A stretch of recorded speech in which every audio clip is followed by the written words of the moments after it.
mešačne na doplnjenje za raketašoh, za teraz ostáva i nadalje 4000 dinari mešačno. Jak nam hutorel bači vlada Zadribko za zbačincov, ktorí už veci roky angažovani na protiv kamencove zaštiti, u opštini Šid perše rušel pre patrunok angažovanih ľudzov na zaštiti za područje Fruškej hory, gdje i napríklad Bačka Palanka a i Đurđov.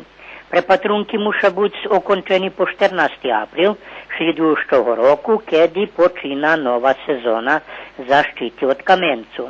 Za teraz mešačna placa ostáva 4000 dinari, so zobecunkom, že by mohla buď zvekšana za kolo 50%. Okrem toho opština za 6 mešačne angažovanje na zaštiti od kamencu poteraz vydvojovala ešte 9000, a či to tak i ostane, za teraz še ne zna.